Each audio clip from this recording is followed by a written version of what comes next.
السلام علیکم ورحمۃ اللہ وبرکاتہ۔ تجارت کی بہت سی فضیلتوں میں سے ایک اہم فضیلت یہ ہے کہ اللہ تبارک و تعالی نے اپنے نبی حضرت محمد مصطفیٰ صلی اللہ علیہ وسلم کو قبیلہ قریش میں پیدا فرمایا، اور یہ قبیلہ ایک تاجر قبیلہ تھا، اور ان کا یہ پیشہ، تجارتی پیشہ اللہ تعالیٰ کی طرف سے ایک انعام کے طور پر تھا، جس کا تذکرہ اللہ تبارک و تعالیٰ نے فرمایا ہے۔ اور اس احسان کا تذکرہ فرما کر اللہ تبارک و تعالیٰ نے ان سے اس بات کا مطالبہ کیا ہے کہ وہ خانہ کعبہ کے پروردگار کی عبادت کریں، یعنی اللہ تبارک و تعالیٰ نے اپنی عبادت کی طرف انہیں اس انعام کا تذکرہ کر کے، اس احسان کا تذکرہ کر کے بلایا ہے۔ اللہ تبارک و تعالیٰ نے فرمایا لإیلاف قریش ایلافہم رحلۃ الشتاء والصیف فلیعبدوا رب ھذا البیت۔ مؤرخین نے لکھا ہے کہ پورے عرب میں قبیلہ قریش کو یہ امتیاز حاصل تھا کہ انہیں تجارت سے ایک خاص شغف تھا، اور یہی نہیں کہ وہ ٹھنڈک کے موسم میں یمن کا سفر کرتے تھے، اور گرمی کے موسم میں شام کا سفر کرتے تھے، کیونکہ شام ایک ٹھنڈا ملک تھا اور یمن ایک گرم ملک تھا، بلکہ عراق کے شہروں میں بھی ان کی تجارت تھی اور حبشے میں بھی ان کی تجارت تھی۔ قریش کے قبیلے میں سے ایک بزرگ گزرے ہیں، عبد مناف، انہوں نے اپنے بیٹوں کو بہت سے بادشاہوں کی خدمت میں بھیجا تھا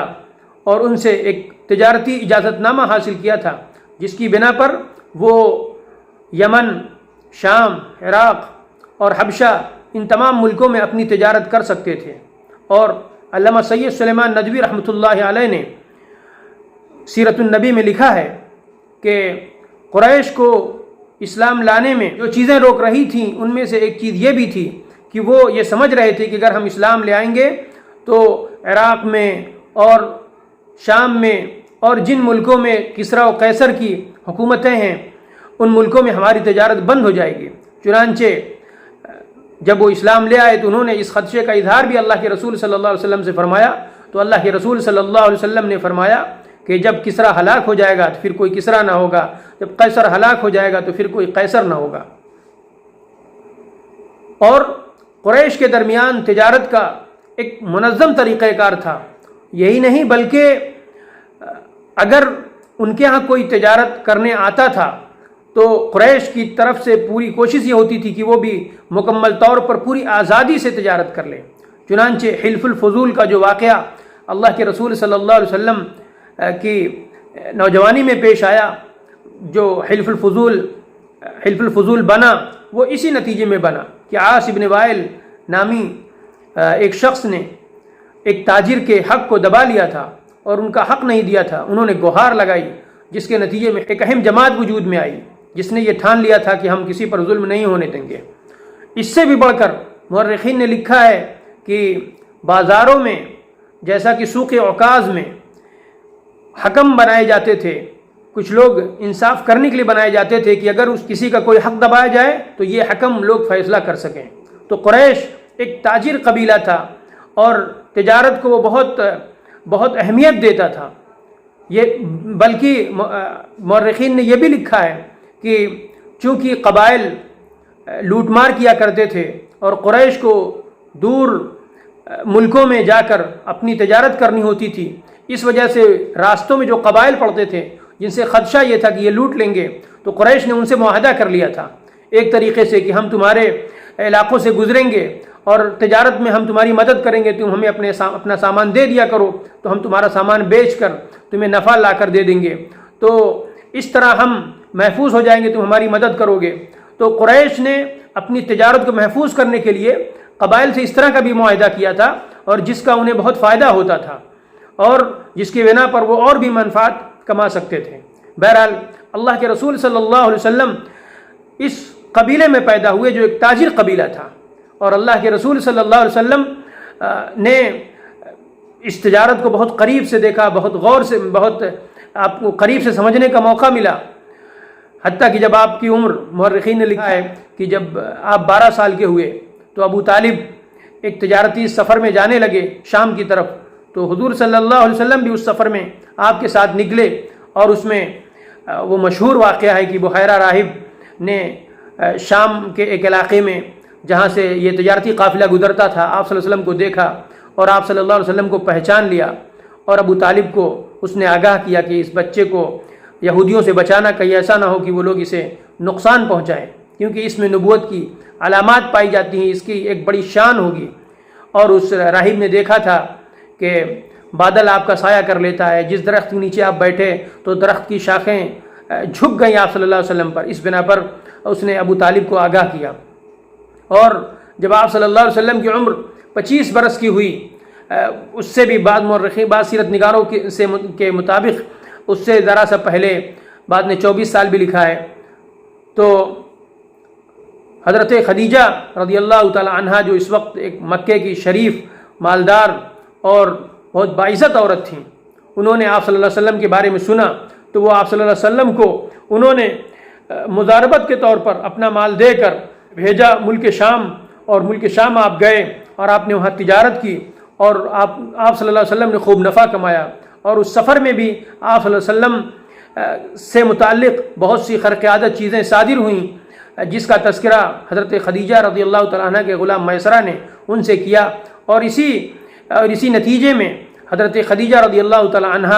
بہت خوش ہوئیں، اور انہوں نے آپ صلی اللہ علیہ وسلم کو شادی کا پیغام بھیجا، اور اس طرح آپ صلی اللہ علیہ وسلم کی شادی ہوئی۔ نبوت سے پہلے آپ صلی اللہ علیہ وسلم کے اور بھی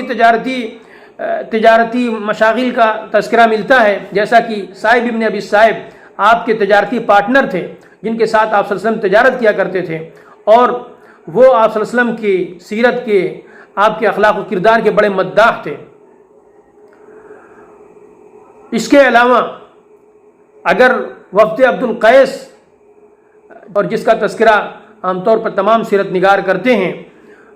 اشج عبد القیس رضی اللہ تعالی عنہ کی وجہ سے، جن کے بارے میں اللہ کے رسول صلی اللہ علیہ وسلم نے فرمایا تھا کہ اللہ نے تمہیں 2 خصلتیں دی ہیں بہت اچھی، جو اللہ اور اس کا رسول جن خصلتوں کو پسند کرتا ہے،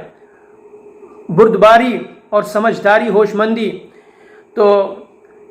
اگر آپ اس وفد کا پورا حال پڑھیں تو اس سے معلوم ہوگا کہ آپ صلی اللہ علیہ وسلم نے اور بھی تجارتی اسفار کیے ہیں۔ چنانچہ امام نووی رحمۃ اللہ علیہ نے منقذ ابن حیان کا واقعہ لکھا ہے کہ وہ ہجر کے علاقے سے آئے، اور وہ ایام جاہلیت میں بھی آیا کرتے تھے۔ اس وقت آپ صلی اللہ علیہ وسلم ہجرت فرما چکے تھے، آپ صلی اللہ علیہ وسلم گزرے تو دیکھا کہ وہ بیٹھے ہوئے ہیں، آپ نے فرمایا ارے منقذ ابن حیان، آپ صلی اللہ علیہ وسلم نے پہچان لیا، اور اس کے بعد انہیں ان سے خیریت پوچھی کہ فلاں کا کیا حال ہے، فلاں کا کیا حال ہے، فلاں کا کیا حال ہے، ایک شخص کا نام لے کر پوچھتے تھے۔ تو ان کو بڑا تعجب ہوا کہ یہ کیسے جانتے ہیں، یہ عمان اور بحرین کے لوگوں کو یہ کیسے جانتے ہیں، یہ بحرین جو آج کل الاحسا اور قطیف کا جو علاقہ ہے، اور کے لوگوں کو آپ کیسے جانتے ہیں؟ تو اس کے بارے میں ڈاکٹر حمید اللہ صاحب نے خطبات بھاولپور میں لکھا ہے، ذرا اس روایت کو مختلف انداز سے بیان کر کے لکھا ہے کہ آپ صلی اللہ علیہ وسلم نے ان سے کہا کہ یہ علاقے میرے ایک مدت تک روندے ہوئے ہیں، یعنی ایک مدت تک میں ان علاقوں میں جاتا تھا، تجارتی اغراض سے جاتا تھا اور تجارت کیا کرتا تھا۔ تو دیکھیں کہ آپ صلی اللہ علیہ وسلم آخری نبی ہیں، اور اللہ تعالیٰ نے آپ کو ایک اعلیٰ مقام عطا فرمایا ہے، لیکن آپ صلی اللہ علیہ وسلم کو چونکہ خودداری، غیرت مندی اور ایک کسی پر بوجھ نہ بننے کی تعلیم دینی تھی، اس وجہ سے اللہ تبارک و تعالیٰ نے آپ سے، یا یوں کہہ لیجئے کہ اللہ تبارک و تعالیٰ نے ایسا انتظام کیا کہ آپ تجارت کریں۔ اور اس کے علاوہ بھی آپ صلی اللہ علیہ وسلم سے اور بھی ذریعے معاش ثابت ہیں، جیسے آپ صلی اللہ علیہ وسلم نے خود فرمایا کہ میں نے قراریت یعنی چند روپیوں پر کہہ لیجئے کہ میں نے اہل مکہ کی بکریاں بھی چرائی ہیں، تو آپ صلی اللہ علیہ وسلم سے اور بھی ذریعے معاش ثابت ہیں، لیکن تجارت کو اولیت حاصل ہے آپ صلی اللہ علیہ وسلم کی زندگی میں۔ تو آپ دیکھیں کہ آپ صلی اللہ علیہ وسلم نے تجارت کو بڑی اہمیت دی ہے، اور خود آپ صلی اللہ علیہ وسلم نے تجارت کیا ہے، اور اپنے اصحاب کو اور مومنین کو تجارت کی ترغیب دی ہے۔ آج مسلمانوں کو بھی اس بات کی ضرورت ہے کہ وہ تجارت کی اہمیت کو سمجھیں، اور تجارت کے اصول و ضوابط کے مطابق کریں، اور اللہ تبارک و تعالیٰ نے جو حلال منفعت ہمارے لیے رکھی ہیں ہم اس سے فائدہ اٹھائیں، اور اپنی زندگی بھی بہتر بنائیں، اور دوسروں کی زندگی بھی بہتر بننے کا ذریعہ بنیں۔ اللہ تبارک و تعالیٰ ہم لوگوں کو حلال رزق عطا فرمائے اور حلال تجارت کرنے کی توفیق عطا فرمائے۔ وآخر دعوانا ان الحمد للہ رب العالمین.